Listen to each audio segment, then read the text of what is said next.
இப்பொழுது நாடகம். தமிழ் இலக்கியத்தை மூன்றாக பிரிப்பார்கள். 1 இயல், 2 இசை, 3 நாடகம். அந்த மூன்றாம் பகுதியான நாடகத்தின் ஒரு பகுதிதான் நகைச்சுவை. நகைச்சுவையும் புராணமும் சேர்ந்த நாடகங்கள் பல உண்டு. எனவே தமிழ்நாட்டில் இன்று நடக்கின்ற முக்கியமான 3 பிரச்சனைகளை மையப்படுத்தி இந்த நாடகம் வெளிவந்திருக்கிறது. மாணவர்கள் மிக அற்புதமாக இந்த நாடகத்தை அரங்கேற்றிருக்கிறார்கள். எனவே இந்த நாடகம் நகைச்சுவையோடு தொடர்ந்து இறுதியாக தான் தீர்ப்பை இவர்கள் வழங்குவார்கள். இந்த நாடகத்தின் பெயர் இறுதி தீர்ப்பு. இப்பொழுது நாடகம் தொடங்குகிறது. இதோ உங்களுக்காக நாடகம். நன்றி.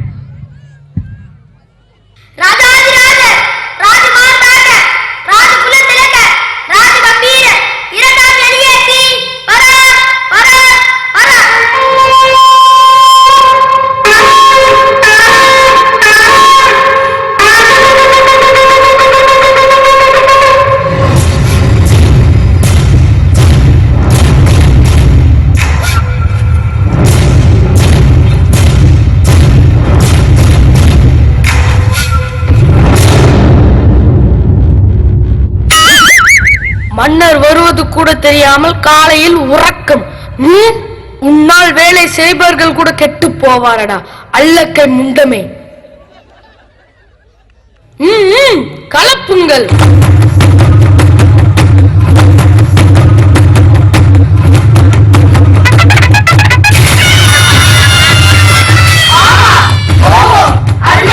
மன்னிக்க வேண்டும் அண்ணா. தூசு. என்னது ஜூஸா? ஜூஸ் இல்ல மன்னா, தூசு. மறுபடியும் எடுத்து விடாதரா, மன்னர் பாவம். சரி சரி அமைச்சர்களே, இன்று என்ன விவாதம்? வணக்கம் மன்னா. நம் நாட்டில் 3 பிரச்சனைகள் தலை விரித்து ஆடுகிறது மன்னா. தலை விரித்து ஆடினால் என்ன, இழுத்து கட்டிவிட வேண்டியது தானே. அப்படி என்ன 3 பிரச்சனைகள்? வணக்கம் மன்னா. முதலாவது கொசு தொல்லை. பிறகு மன்னா 2வது அந்நிய பானங்கள். அடுத்து மன்னரே 3வதாக விவசாயம். நம் நாட்டில் இத்தனை பிரச்சனைகளா? இதுவரை என் காதில் எட்டவில்லையே. யார் செய்த தவறு? சரி, முதலாவதாக கொசு தொல்லையை ஒழிக்க கூறும் உங்களின் கருத்தை. மன்னா, நாம் ஏன் கொசுவை பிடித்து நசுக்கி விட்டால் என்ன? அப்படியே உன்னை நசுக்கி விட்டால் என்ன? மன்னா, கொசு கடிக்க வரும்போது ஓடி ஒளிந்து விட்டால் என்ன? அப்படியே ஓடிவிடு, இந்த பக்கம் திரும்பி விடாதே. மன்னா, என்ன? கொசுக்களை பிடித்து அறையில் பூட்டி வைத்தால் என்ன? அப்படியே உன்னை அறைந்தால் என்ன? அமைச்சரே, தாங்களின் கருத்து? மன்னா, அதாவது என்ன அமைச்சரே, தூ தூ என்று துதி பாடுகிறாயா? உட்காரும் மங்குனி அமைச்சரே, நிறுத்துங்கடா லகட பாண்டிகிறா. அமைச்சர்களே, கொசுக்களை ஒழிப்பதற்கு வழி கேட்டால் வளர்ப்பதற்கா வழி சொல்லுகிறீர்கள்? யாரங்கே? யாரதாங்கே? வணக்கம் மன்னா. நம் நாட்டு அவை புலவரை அழைத்து வாருங்கள். ஆகட்டும் மன்னா.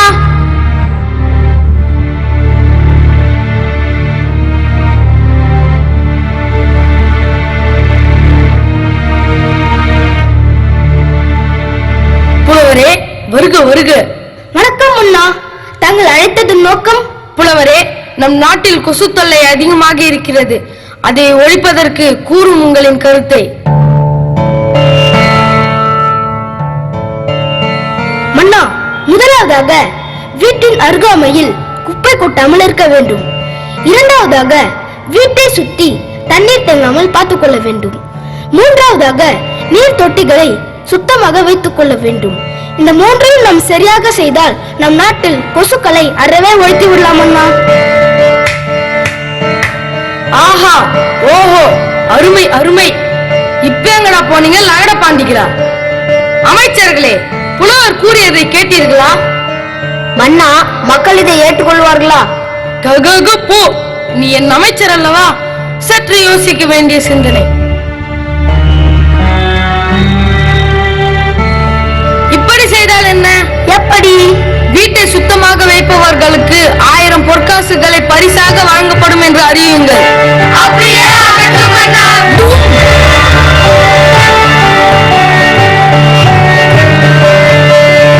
மன்னா, மன்னா, என்ன? தங்களை காண ஜாக்சன்புரி வந்துள்ளார் மன்னா. யார் அந்த ஜாக்சன்புரை? மன்னா, போன மாதம் அந்நிய பானங்களை விற்க நீங்கள் அனுமதி கொடுத்தீர்கள் அல்லவா? நான் எப்போது அனுமதி கொடுத்தேன்? மன்னா, அதுக்கு கூலியாக இனாம் கூட கொடுத்தார்கள் அல்லவா? ஆம், இனாம், இனாம். இதை முதல்ல சொல்லும் மங்குனி அமைச்சரே, அழைத்து வாருங்கள் அவரை.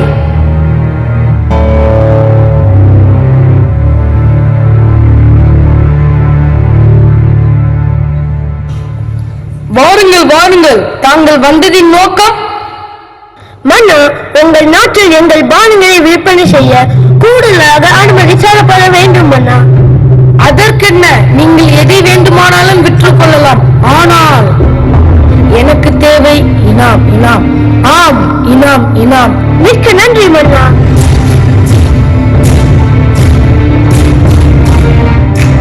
மன்னா, மன்னா, இதை பார்த்தீர்களா? இது எந்த விலங்கின் மாமிசம்? இதுவரை நான் உண்டதில்லையே. யார் அங்கே?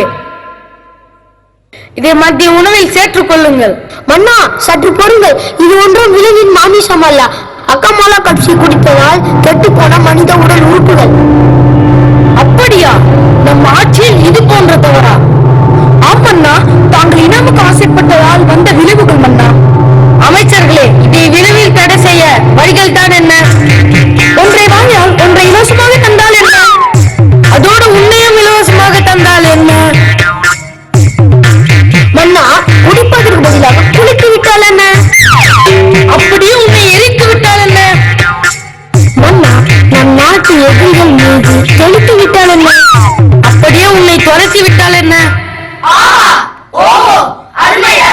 அமைச்சரே, தாங்களின் கருத்து? மன்னா, அதாவது ஆஹா, இங்கே வாரும் அமைச்சரே. எப்பொழுது பார்த்தாலும் வந்து வந்து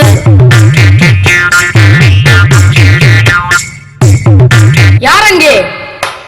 யாரதாங்கே? அழைத்து வாருங்கள் தென்னாலிராமனை.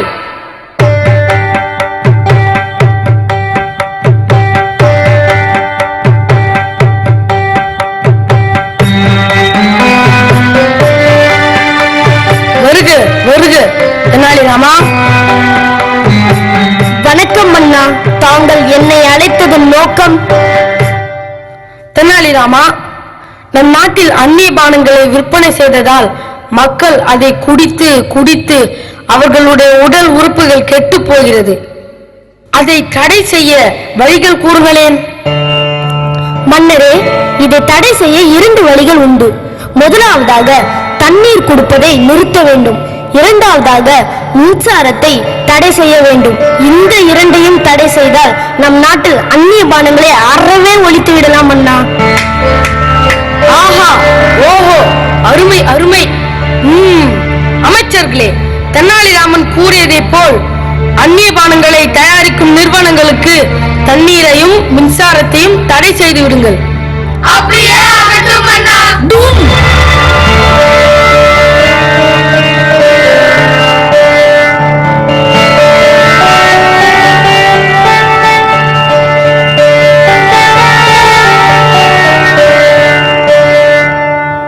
மன்னா, மன்னா, நம் நாட்டில் மழை பெய்யறதால் எல்லாம் மறந்து உணவுக்கே வழி இல்லாமல் தவிக்கின்றோம் அண்ணா. என்ன, நம் நாட்டில் விவசாயிகள் பட்டினியா? இது என் ஆட்சிக்கல்லவா அவமானம். அமைச்சர்களே, விவசாயம் நம் நாட்டின் முதுகெலும்பென்றால் காந்தி. அதே போல் நம் விவசாயிகளுக்கு உடனடியாக தீர்வு காண வேண்டும். அழைத்து வாருங்கள் தென்னாலிராமனை.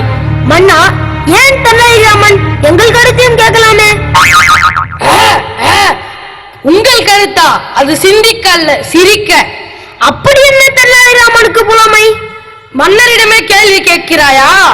ஏன் நமக்குள் வாதம்? தென்னாலிராமனிடம் 10 கேள்விகள் கேட்போம். அதற்கு விடைகள் சரியாக கூறிவிட்டால் அவரே அறிவில் சிறந்தவர் என்று ஏற்றுக்கொள்ளலாமா? அப்படியே ஆகட்டும் மன்னா.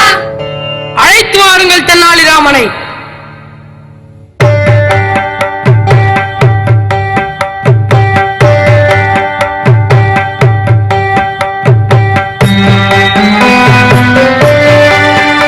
வருக வருக தென்னாலிராமா.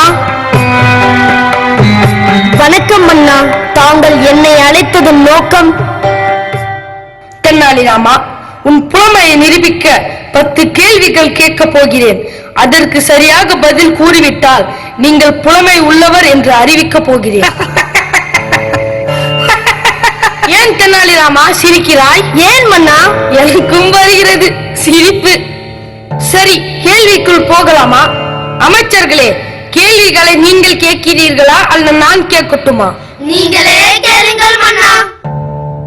பிரிக்க முடியாதது கல்வியும் டயனவும், பிரிக்க கூடாதது பெற்றோரும் பள்ளியும், சேர்ந்தே இருப்பது ஆசிரியரும் மாணவர்களும், சேராதிருப்பது வறுமையும் நோயும், செய்யக்கூடாதது வஞ்சனையும் துரோகமும், செய்யக்கூடியது தானமும் தர்மமும், பார்க்க கூடாதது தொலைக்காட்சியும் கணினியும், பார்க்க கூடியது பள்ளி பேருந்தும் நேரமும், அறிவுக்கு கல்வி பள்ளிக்கு டயனவும். ஆஹா ஆஹா, அருமை அருமை. தென்னாலிராமா,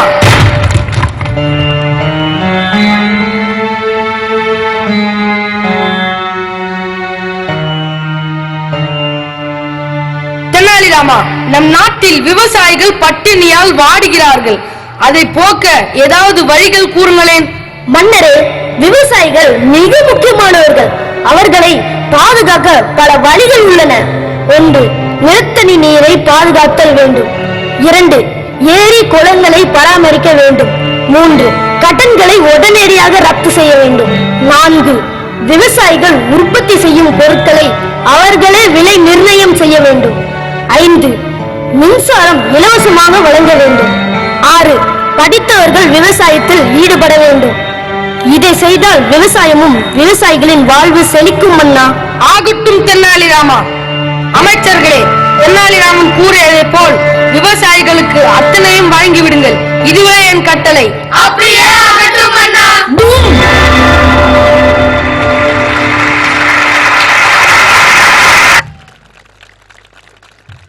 நன்றி. மிக சிறப்பு.